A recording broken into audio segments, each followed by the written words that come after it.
इल्जामात आए, popular front होना ही crime है। अभी हाल ही में 1-2 साल पहले मुझे अजमेर में बुलाया गया था। अजमेर के दरगाह के चंद खादिमों ने इनवाइट किया था कि आप आओ। मैं गया था, मैं और मेरे साथ चंद साथी गए थे अजमेर दरगाह को। जब हम लोग अजमेर दरगाह को गए, वहां के लोगों ने हमें फेलिसिटेट किया, हमें इज्जत दी, इज्जत देके हमें जियारत कराए और पूरे मीडिया के सामने हमारी तारीफ की, पॉपुलर फ्रंट की तारीफ की। और अभी आप देखते हैं जिन अजमेर के लीडरों ने पॉपुलर फ्रंट की थोड़ी तारीफ की, उनको किस तरीके से टारगेट किया जा रहा है। हर दिन न्यूज चैनल में उन्हें टारगेट किया जा रहा है। क्यों? कोई पॉपुलर फ्रंट के करीब भी नहीं आना, कोई उनके करीब भी नहीं आना। यानी पॉपुलर फ्रंट होना ही क्राइम है। अगर पॉपुलर फ्रंट एक जगह ऑफिस चाहती है, उस ऑफिस ओनर के पास जाकर कहा जाता है भाई ऑफिस खाली करो, पॉपुलर फ्रंट को खाली कराओ। एक यहां शादी महल में जाकर हम लोग पूछते हैं शादी महल दो प्रोग्राम के लिए, शादी महल के ओनर को फोन आ जाता है पॉपुलर फ्रंट को प्रोग्राम मत दो। और वही लोग, वही बिल्डिंग ओनर, वही शादी महल ओनर हर दिन सुबह में यूट्यूब देखकर और व्हाट्सएप देखकर कौम का बड़ा फिक्र करते हैं, भाई हमारे कौम के साथ हो रहा है। उनके अंदर इतनी बराबर भी हिम्मत नहीं है पॉपुलर फ्रंट को अपना हॉल देने के लिए। उनसे मैं कहता हूं ये फिक्र बंद करो, ये ड्रामा बंद करो, ये ड्रामा बंद करो। अगर आपको हक की बात करने वाली तंजीम के साथ रुकने की हिम्मत नहीं, तो कौम की फिक्र करने की भी जरूरत नहीं, हम कर लेंगे, आप बिजनेस करो, जाओ। बड़े आए कौम की फिक्र करने वाले, इतनी बराबर की हिम्मत नहीं आपके अंदर, इतना हिम्मत नहीं आपके अंदर। पॉपुलर फ्रंट के प्रोग्राम करने के लिए आप लोग, हिम्मत नहीं आपके अंदर। पॉपुलर फ्रंट का ऑफिस आपके वहां पर ओपन होता है, हिम्मत नहीं आपके अंदर। आप कौम की फिक्र करेंगे? अभी इंडिया में मुझे किसी ने कहा आपके शहर में भी चंद बड़े बड़े रईस लोग मलेशिया, तुर्की, यूरोप का वीजा बना रहे हैं, वीजा नहीं सिटीजनशिप ले रहे हैं, सिटीजनशिप ले रहे हैं। भाई इंडिया में बहुत प्रॉब्लम है इसलिए हम जा रहे हैं। मैं कहता हूं जल्दी जाओ, ऐसे बुजदिलों की वजह से बहुत प्रॉब्लम हुआ हमें,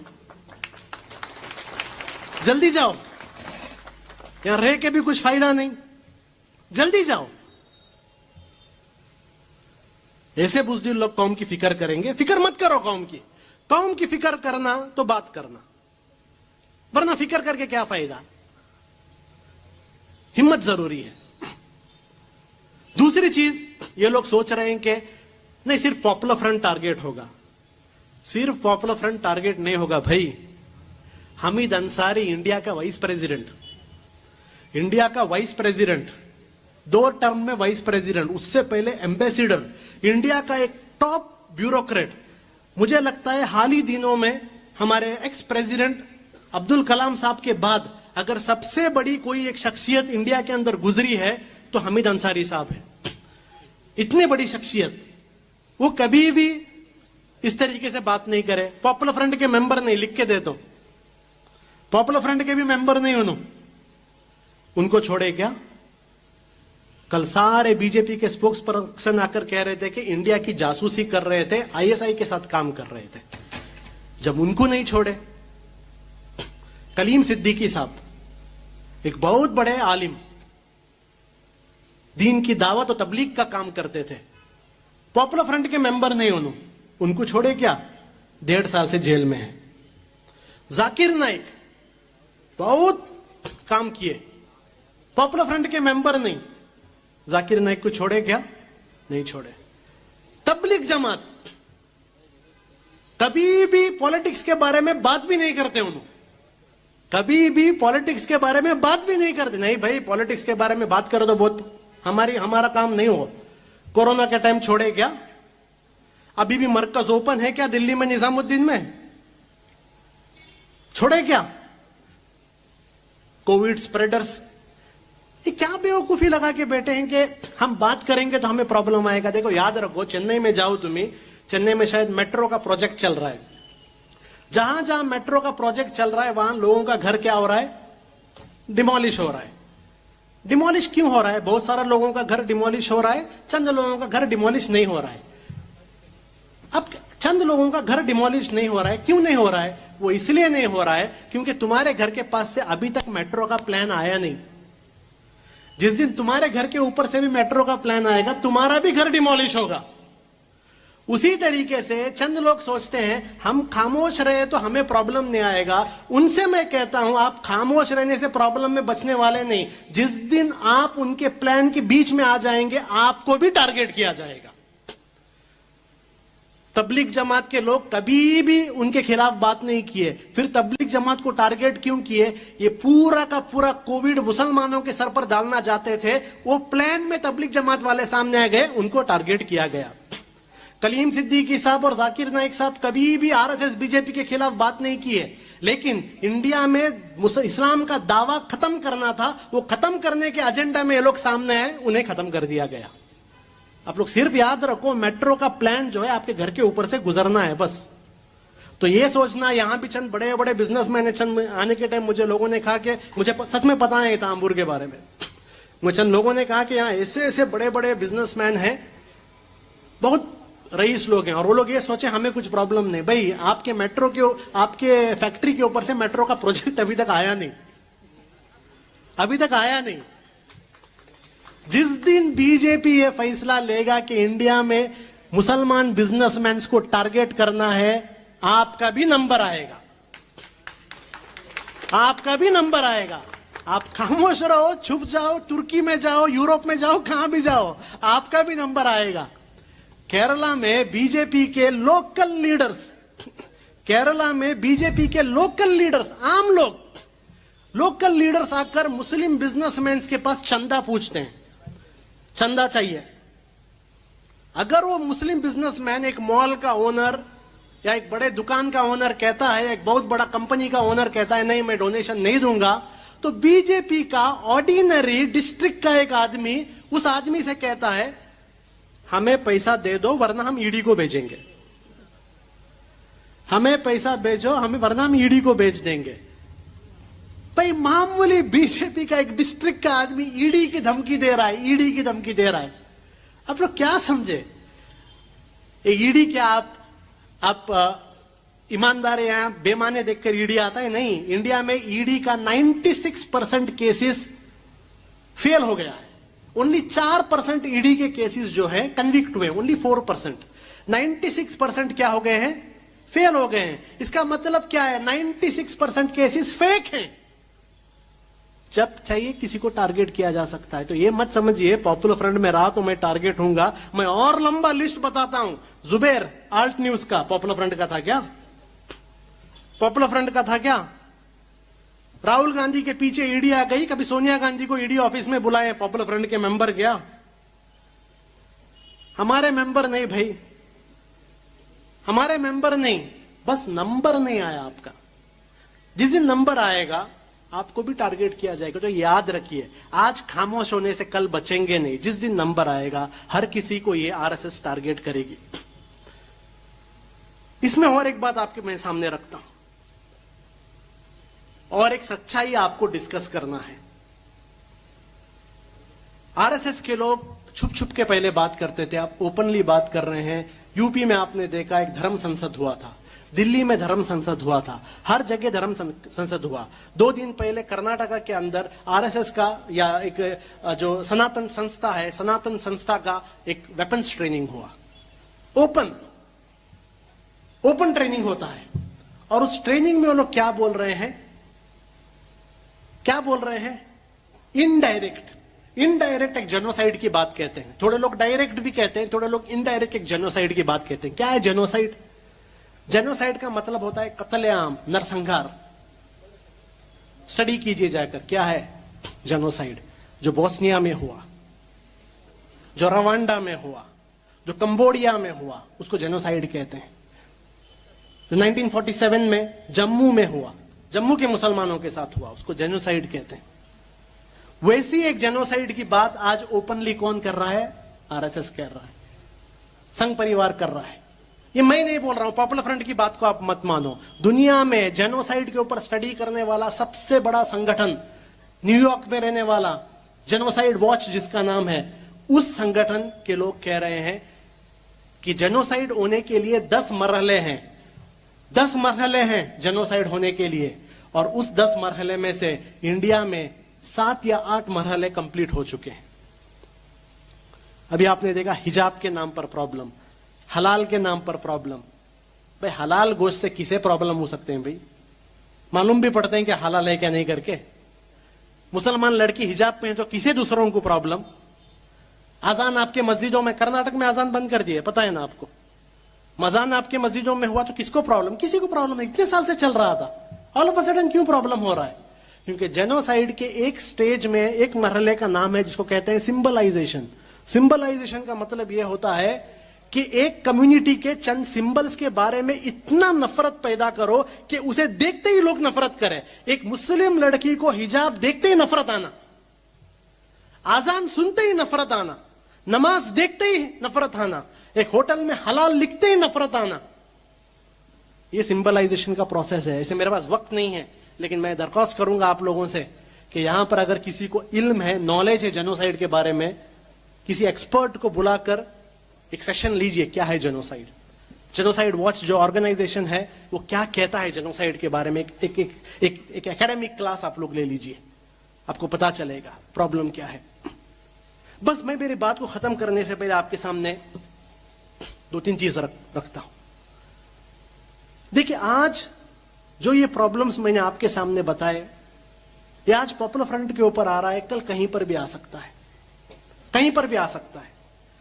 अभी इंडिया के मुसलमानों को खास करके एक फैसला लेना होगा। क्या ये जो प्रॉब्लम्स हमारे ऊपर आ रहे हैं, इस प्रॉब्लम को आप खामोशी से सुनेंगे, या फिर जब जरूरत पड़ता है जमहूरी तरीके से, डेमोक्रेटिक तरीके से, कानून को हाथ में लेने की जरूरत नहीं। इंडिया में आज भी डेमोक्रेसी है, हमें कानून को हाथ में लेने की जरूरत नहीं है, लेकिन डेमोक्रेटिकली, लीगली क्या इसके खिलाफ आवाज उठाना है या नहीं, इसका फैसला लेना होगा। और ये कोई भी आकर आपको इनसे मशवरा, उनसे मशवरा की जरूरत नहीं, खुद से मशवरा लेने की जरूरत है, खुद से पूछने की जरूरत है कि ऐसे एक टाइम में हम क्या करेंगे। दूसरा, जब भी किसी पर जुल्म हो रहा है, जब किसी को टारगेट कर रहा है, उसे बॉयकॉट कर डालना और अपने आप को बचाना, क्या सही एटीट्यूड है?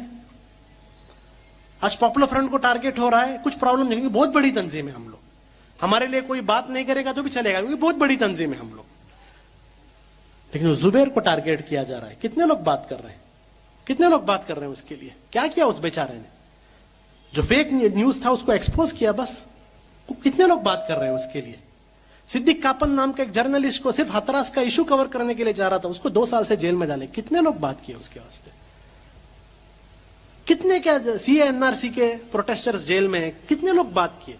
तो ये फैसला करना है कि जो लोग हमारे वास्ते बात कर रहे हैं, क्या उनके लिए हम आवाज नहीं उठाएंगे? उनके साथ गलत हो रहा है करके कभी अगर आपको कहीं बुलाए एक जगह, आप आएंगे नहीं?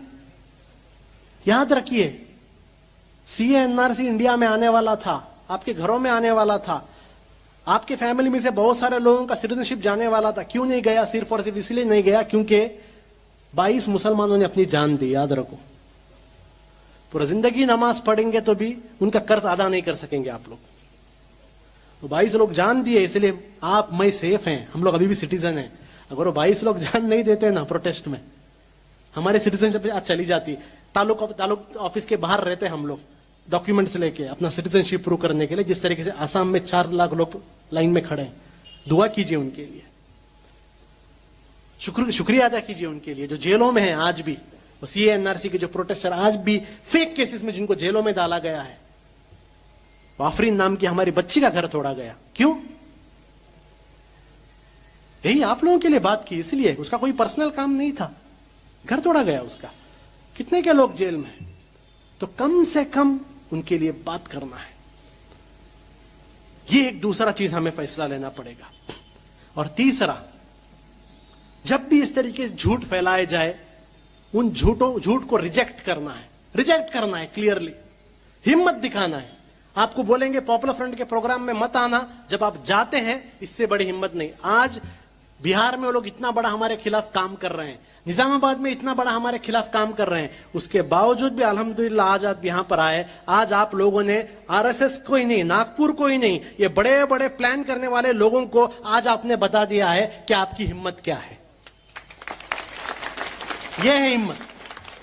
जब वो लोग आपको डराने की कोशिश करते हैं फिर भी आप आते हैं, बारिश आया फिर भी आप आए। यह हिम्मत है, इस हिम्मत को जिंदा रखिए। पॉपुलर फ्रंट ऑफ इंडिया की तरफ से मैं कहना चाहता हूं, हमेशा इंशाअल्लाह हमेशा पहले सफ में हम रहेंगे, हमेशा रहेंगे इंशाअल्लाह। ये चंद लोग हमसे कहते हैं कि आप लोग थोड़ा अपने आप को प्रोटेक्ट करो, साइलेंट हो जाओ। हम लोग उनको कहते हैं कि एक जहाज के लिए सबसे महफूज जगह क्या है? किनारा है। एक जहाज के लिए सबसे महफूज जगह किनारा है, लेकिन जहाज किनारों के लिए नहीं बनी, जहाज समुद्र के लिए बनी है। इतने बड़े जहाज को लेके आकर किनारे में बांध के रखेंगे तो जहाज की जरूरत क्या? जहाज को तो समुद्र में रहना।